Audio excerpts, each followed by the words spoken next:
Grandone as pronoun. My wife and I became parents when Kevin was born December of 1990, and we doubled down in May of 1993 when Sean, our second son, was born. Our role as grandparents began November 2016 with the birth of Grandone John. As an only child, John has remained our grandone. Kevin and Katie would love to provide us with an additional grandchild, but to date that hasn't happened. Sean has indicated a disinclination to becoming a parent, so John may forever be our grandone.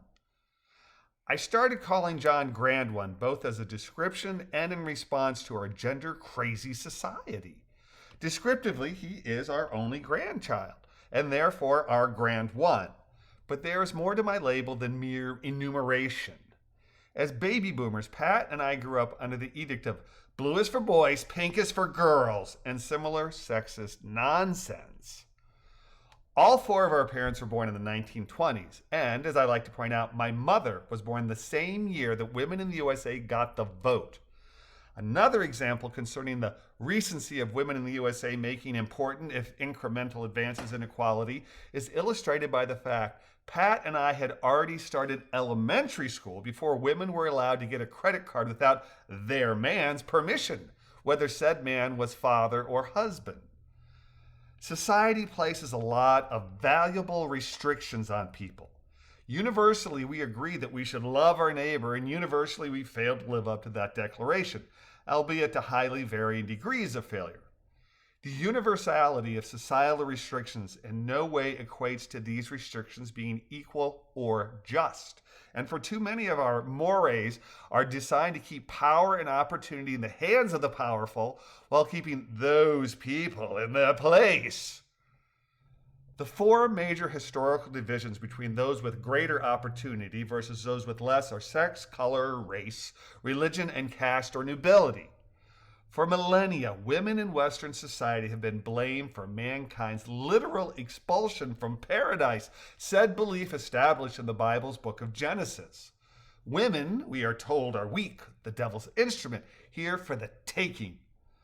An infamous example of the absolute disregard for the humanity of women by the rich and powerful is illustrated by former U.S. President Donald Trump, who laughingly said, "I just start kissing them. It's like a magnet. Just kiss. I don't even wait. And when you're a star, they let you do it. You can do anything." Trump wasn't quite finished with his grotesque dehumanization. He topped his crassness with, "Grab them by the pussy. You can do anything." Color or race is another obvious biological difference between human beings, and it too has greatly influenced who is seen as worthy and who is seen as lacking humanity. Western society again turned to the Bible to justify chattel slavery of black-skinned people. 500 years ago, Europeans doubled down on slavery and, again using the Bible's book of Genesis via Noah, Ham, and Shem as justification, made the selling of black people along with their descendants in perpetuity as animal with no rights a global money-making, equality-robbing, and hate-spreading phenomenon. Though religion is a construct rather than a biological difference, religion too has divided us into warring parties who know that what we believe is what our deities or deity have revealed as truth, and the revealed religious truths have insisted that those people who do not see God as we do are outside of God's plan and must be converted or destroyed. Obviously, Islam is also a Western religion and parallels Genesis along with additional Bible books in proclaiming how the vast difference in the rights that women have versus men is ordained by Allah.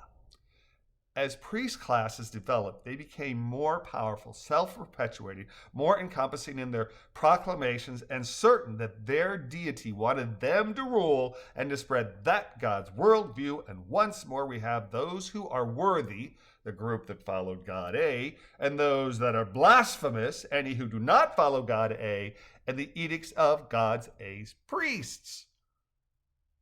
Religion's justification of who is entitled to wield power, who is deserving of wealth, and even the opportunity of advancing oneself is parallel to the concept of nobility as demonstrated through the divine right of kings and caste systems. While nobility is onerous, the caste system found primarily in Eastern society where advancement opportunities are sharply circumscribed based on one's lineage and justified with a promise that any who lead a just life can advance in a future life via reincarnation, makes the inequality of nobles versus commoners pale in comparison. I call John my grand one to punctuate the absurdity of the four examples of overarching nonsense that dictates, prescribes, and limits us.